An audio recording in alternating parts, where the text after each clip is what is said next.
There's actually two ways to play through the game, the basic game and the advanced game. I'll explain the setup and playthrough of the basic game first, and then I'll come back and explain the setup differences and the gameplay differences of the advanced game. So to set up the basic game, give each player a treasure hunter mover and place them all at the front door.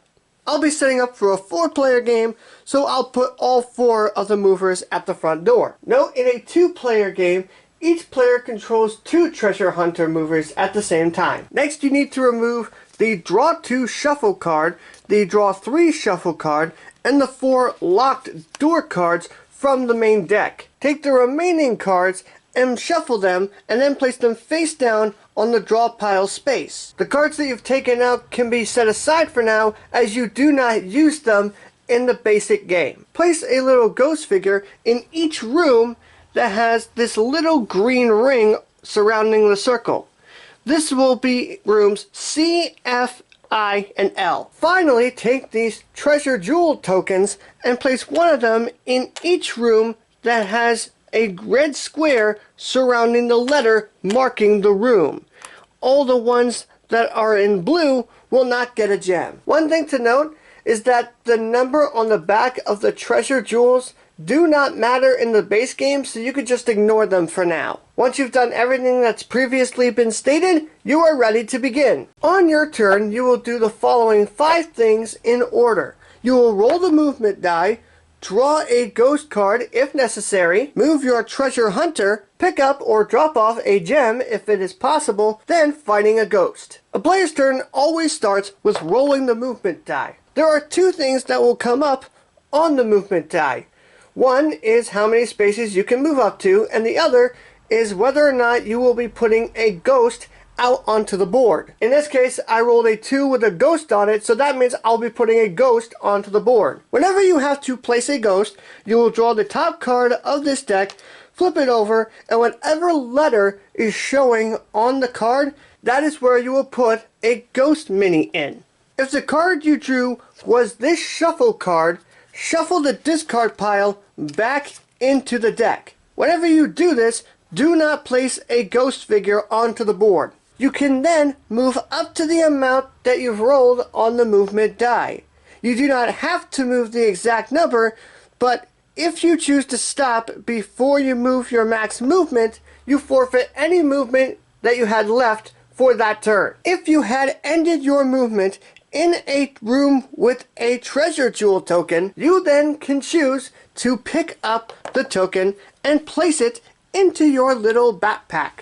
It does not cost you a movement to pick up a jewel. If there was a ghost in the room where you picked up a jewel, you must fight that ghost. I'll get to fighting ghosts a little bit later. You must then keep that jewel in your backpack until you successfully drop it off. Your mover can only carry 1 jewel at a time, but you are allowed to fight ghosts and hauntings, which I'll get to later, when you have a gem on you. If you manage to move your mover outside the house while carrying a jewel, your movement immediately ends and you drop the jewel off. Simply just place it in a pile outside the door. If you ever end your movement in a room with a ghost, then you must fight it. To fight a ghost, simply roll one of these battle dice. If you manage to roll the ghost icon, then you get to remove one ghost from the room that you are in. If, however, you manage to roll a haunting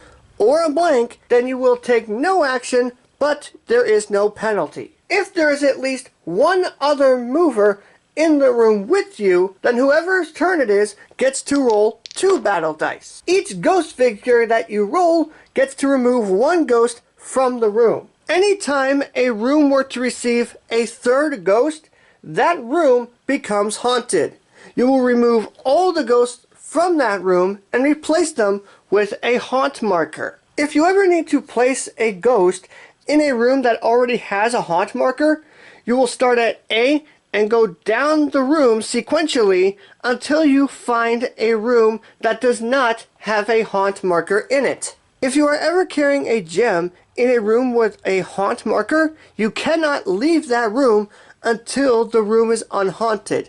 To unhaunt the room, 2 players must be in the haunted room at the same time. Then, whoever turn it is will then roll the battle dice. One thing to note is that you cannot roll the battle dice against a haunt marker until a second player is in the room. Whenever you roll the battle dice, if one of these haunt symbols comes up, then the haunt marker is removed from the board. Anytime the haunt marker is removed from the board, place it off to the side as they can come back into play later on. The basic and advanced game can end in one of 3 ways, and they are the same whether you're playing in basic or advanced. If all the players manage to get outside the house with all 8 of the gems, then the players win. If there ever gets to be 6 haunt markers on the board before all the players can get outside with all 8 gems, the players lose. Another way the game can end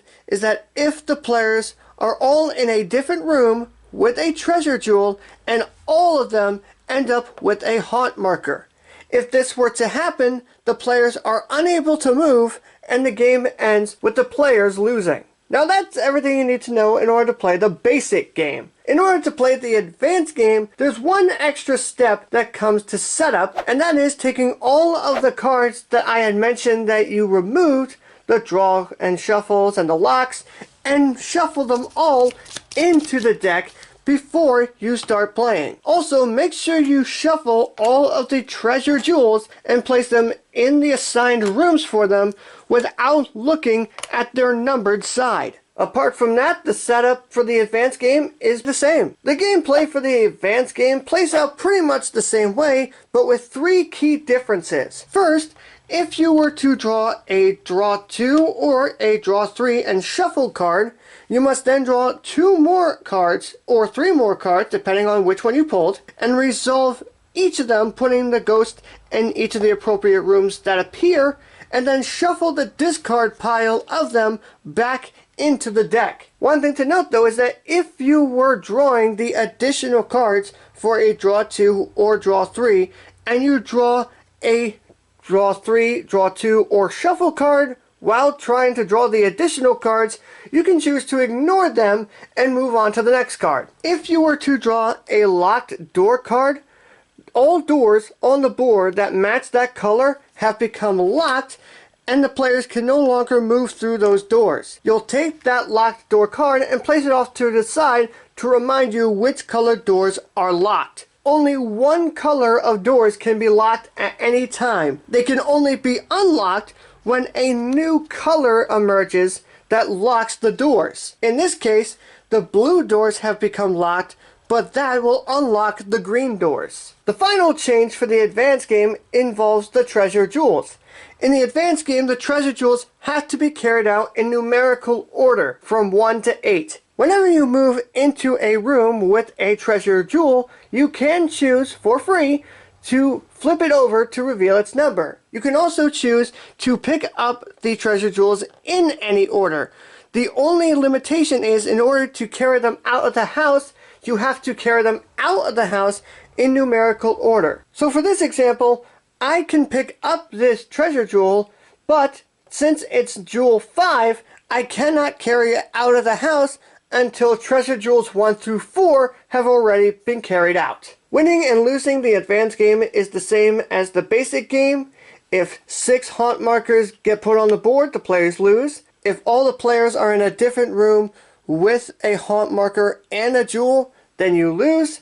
And if you carry out all of the gems out of the house in numerical order, then you win. And that's everything you need to know in order to play Ghost Fightin Treasure Hunters. As always, if you have any questions, feel free to leave them in the comments. I hope you all enjoyed this video. If you did, give it a big thumbs up. If you want to know my thoughts on Ghost Fightin Treasure Hunters, or if you want more videos, make sure you subscribe to the channel for more tutorials, reviews, and unboxings. Thank you all as always so much for watching, and I will see you in the next video.